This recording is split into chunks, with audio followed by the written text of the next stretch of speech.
On this episode of Lapeef, Let's Talk. Around 50% of women in relationships have a backup partner in mind in case they separate from their current partner, as per the study.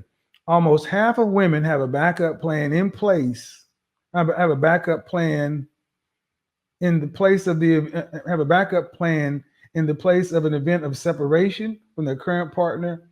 And this was actually in the Daily Mail in 2019. So think about it. When I was saying that high value men don't cheat, they exercise options. That caused a big stir, a big controversy that men shouldn't cheat, such and so forth, blah blah. But half of the women surveyed say they got a backup plan. You And heard I that, just had Rilla? an huh? And I I was just had talking an to Instagram. Rilla because we was talking about this last week. You heard that, Rilla?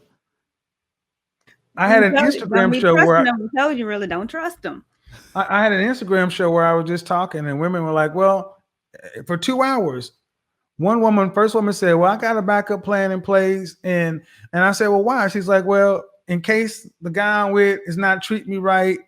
Then I'm like, "So in other words, what's the incentive to do anything if you always got a plan B?"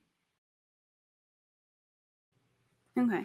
Kevin, I have a question for the women that are in their 30s that haven't seen or know how to be a wife, but they're really interested in grooming themselves or creating themselves to be wives.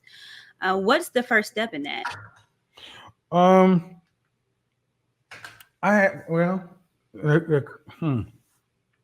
did a broadcast the other day about women sending choosing signals and flirting. The first step is actually getting the right man's attention. Okay. Um, it sounds common sense, but if you're a woman let's say you're a woman and you made yourself a wife, but you're just a product on the shelf. You only want the husbands to approach you. You don't want the dudes that's just dating to approach you. But the problem is, in today's modern dating scene, a lot of I don't want to say a lot, and a growing number of men are not cold approaching anymore. Because and in large part due to this, like it or not, the this whole cancel culture, Me Too. A lot of guys, I mean, it's not like it used to be where if I saw Courtney, I'm like, oh shit, I'm a step to shorty. No, man, that's not as cut and dry. And I'm a salesperson. I got no problem being shot down and rejected. Shit, that ain't nothing but a thing. But because of all the other stuff, the hesitation. So the real issue is attracting the right man first. But so let's say you are attracting men who are marriage minded. I think a woman needs to have recalibrate her friend list. I would tell you this with, I don't talk too much about my personal life, but single women keep women single. You're going to need women around you to support your relationship, support you going through this for real, not just through the romantic parts, but through when life happens, when, kid gets sick, flu, progress reports, all kind of stuff. And if you think about most of us who have gone through relationships that have been divorced or whatever, I think it's fair to say if you look around, our communities really didn't support us staying together. Go talk to your friends, go talk to your family. That's the worst thing to do. Because once you say, I'm having a problem with Tiffany, or Tiffany says she's having a problem with James, that's a wrap. People start picking sides.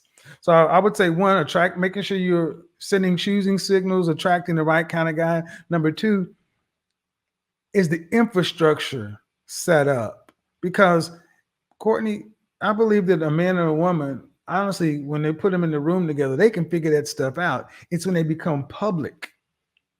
It's when the pressure starts. I think we were talking about friends, men and women being friends or something like that, right? Yeah, I've had women who I've known, I would have classified as friends, who once they got married, they're like, "Hey, I'm getting married. I'm backing off all my platonic contacts." And I respected that because I'm like, you know what? You're supposed to be focusing on your relationship and everything else. And if you have an issue, I just had a show today talking about this very topic right here. Let me go to Instagram real quick. Are you guys familiar with this? That 50% of women in relationships report having a backup plan already in mind. That's crazy. Let me read this. I didn't know that. Around 50% of women in relationships have a backup partner in mind in case they separate from their current partner, as per the study. Almost half of women have a backup plan in place. Have a backup plan in the place of have a backup plan in the place of an event of separation from their current partner. And this was actually in the Daily Mail in 2019. So think about it. When I was saying that high value men don't cheat, they exercise options. That caused a big stir, a big controversy that men shouldn't cheat, such and so forth, blah, blah. But half of the women surveyed say they got a backup plan. And I just had huh? And I just had Rella. We was talking about this last week. You heard that, Rella? I had an Instagram show where I told you really don't trust them. I had an Instagram show where I was just talking, and women were like, "Well, for 2 hours." First woman said, "Well, I got a backup plan in place," and I said, "Well, why?" She's like, "Well, in case the guy I'm with is not treating me right." Then I'm like, "So in other words, what's the incentive to do anything if you always got a plan B?" See, it's funny that when this backup plan came out, men just took it on the chin. But when you start talking about high value men having just options, that didn't even mean they were doing it. That's just having options. But I'm gonna tell you, what's funny is more women came out and said, "I think that number's too low." And I think 50% is on the low side. So going back into the point, why do you need platonic male friends in a relationship? I don't deal with them. I won't deal with anybody who has social media or platonic male friends. You can pick. Kevin, can I ask you a question? Sure.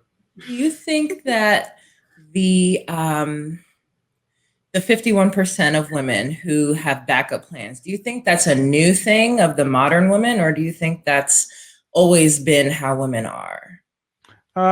Both. I think it's always been in a woman's nature, but you didn't have the access.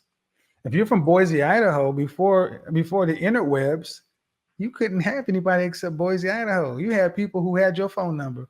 How's they gonna get in contact with you? How? No access. But now, people from your junior high, all they got to do is know somebody to know somebody to know you, and then they figure out who do you know? Danielle. Yeah, well, Danielle. What's her maiden name? So and so. Oh, what's her mama name? Oh, that. Mm-mm. Hey, Danielle. Hey, big head.